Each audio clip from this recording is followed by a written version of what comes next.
بہت شکریہ آپ نے مجھے پورا ٹائم دینے کا وعدہ کر لیا.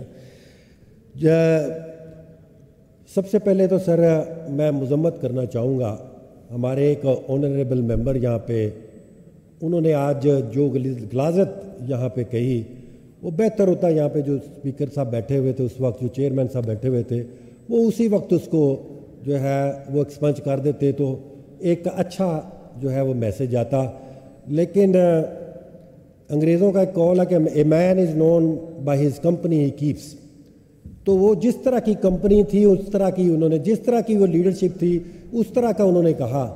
لیکن انہوں نے ہمیں تو کچھ کہنا تو وہ اپنی خواتین کو بھی نہیں بخشا. انہوں نے مائیں بہنیں سانجھی ہوتی ہیں، بیٹیاں سانجھی ہوتی ہیں. انہوں نے کہا 104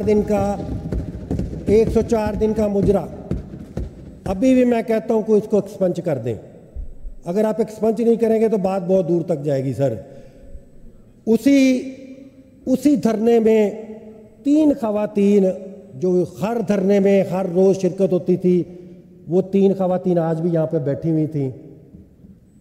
چاہے وہ آپ کی طرف کیوں نہ بیٹھی ہوں لیکن وہ ہماری اب بھی بہنیں ہیں. اگر انہوں نے مجرا کہا تو ان کو کیا کہا یہ بھی آپ سوچ لیں. یعنی انہوں نے اپنی 3 عظمیٰ کاردار صاحبہ ادھر بیٹھی ہوئی تھی، سارا یہاں پہ بیٹھی ہوئی تھی، انہوں نے تو ان کو بھی نہیں بخشا کہ کیا وہ مجرا کرنے والی ہیں. یہ مجھے بتائیں کیا انہوں نے جو 24 کروڑ عوام وہاں پہ آتی تھی یا کوئی بھی آتا تھی خواتین، یہ کیا طریقہ ہے؟ یہ انہوں نے مجرا آپ کے گھروں میں وہ اپنے گھروں تک رکھیں. اگر مریم نواز صاحبہ اپنے بیٹے کے شادی میں گانا گا رہی تو ہم کو ان کو گائیکا بنا دیں گے.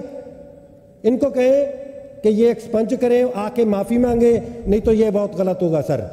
جہاں آج کی پروسیڈنگ میں جہاں لفظ مجرا استعمال ہوا اس کو ایکسپنج کر دیا جائے. تھینک یو جناب اسپیکر صاحب. بہت شکریہ جناب اسپیکر صاحب. مجھے آپ سے یہی توقع تھی.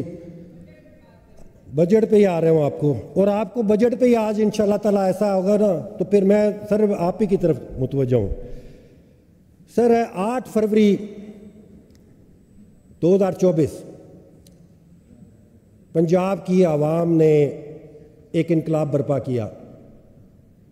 بلے کا نشان ہم سے چھینا گیا، لیکن پنجاب کی عوام نے ڈھونڈ کر ووٹ ڈالا. کسی کا نشان چمٹا، کسی کا قلم، کسی کا دوات، کسی کا کچھ. لوگوں نے ہمیں ڈھونڈا، ہمیں ووٹ ڈالا. ہمیں فلیکس لگانے کی اجازت نہیں تھی، ہمیں جلسہ کرنے کی اجازت نہیں تھی، ہمیں ڈور ٹو ڈور جانے کی اجازت نہیں تھی، لیکن اس کے باوجود لوگوں نے ہمیں ووٹ ڈالا. اور پنجاب میں 2/3 اکثریت کے ساتھ عمران خان کو کامیاب کیا، 2/3 اکثریت کے ساتھ. لیکن 9 فروری فارم 47 والے جن میں شاید چند ابھی بھی یہاں پہ بیٹھے ہوں، انہوں نے اس عوام کا مینڈیٹ چوری کیا، اس عوام کو دھوکہ دیا، اس عوام کے ساتھ زیادتی کی، اور وہ یہاں پہ آ کے قبضہ بیٹھ گئے.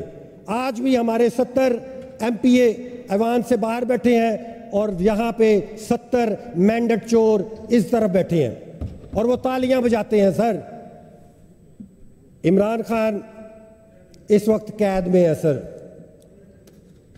کروڑوں لوگوں نے اس کو ووٹ دیا لیکن وہ پھر بھی قید میں ہے.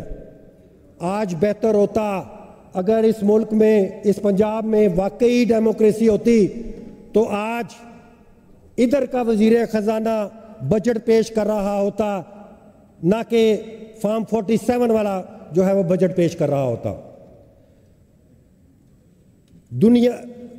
پاکستان کا بدترین بجٹ جس میں سب سے زیادہ ٹیکسز لگائے گئے قومی اسمبلی میں، 3800 ارب روپے کے نئے ٹیکس لگائے گئے اس قوم پہ. آپ نے جو اس قوم پہ ظلم کیا پچھلے 2.5 سال سے کہ قوم بھوکی مر رہی ہے، قوم کے پاس کھانے کے لیے پیسہ نہیں ہے، اور بجٹ آتا ہے جس میں اور ٹیکس لگ جاتے ہیں. بجلی کی قیمت جو کوئی اس وقت افورڈ نہیں کر رہا اس کو اور بڑھا دیا جاتا ہے. گیس کا بل جو آج کوئی پے نہیں کر سکتا وہ اس کو اور بڑھا دیا جاتا ہے. گروسری لینے نکلیں سر تو وہ غریب آدمی سوچتا ہے کہ میں کیا خریدوں, کیا لے کے جاؤں. یہ 2 سال میں صرف ہوا ہے سر. کہتے ہیں 28%, اب کہتے ہیں 12% ہو گئی ہے. تو ان کو یہ بھی معلوم ہونا چاہیے کہ 12% سے مہنگائی کم نہیں ہو گئی, یہ صرف رفتار کم ہوئی ہے. اور یہ جو کمپیریزن ہوتا ہے وہ پچھلے مہینے سے ہوتا ہے, اور ہر مہینے کمپیریزن ہوتا ہے. اگر یہ پچھلے مہینے 28% تھا اور آج اس وقت 12% ہے, اس کا مطلب ہے مہنگائی ہو رہی ہے, مسلسل ہو رہی ہے, لیکن اس کی رفتار سلو ہو گئی ہے. جناب اسپیکر, میں بڑے ایک دکھ کے ساتھ کہ ہمارا جو لیڈر ہے جس کو باہر ہونا چاہیے تھا اور اس کا 2/3 میجورٹی تھی قومی اسمبلی میں اور 2/3 میجورٹی تھی یہاں پہ, ادھر بھی اس کو وزیر اعظم ہونا چاہیے تھا اور اس کا فائنانس منسٹر ہونا چاہیے تھا, اس کو بجٹ پیش کرنا چاہیے تھا, اور ادھر بھی اسی طرح ہونا چاہیے تھا. اور لیکن افسوس کہ یہ جو فارم 47 والے ہیں جن سے چپ نہیں کیا جاتا, یہ جنگ ہار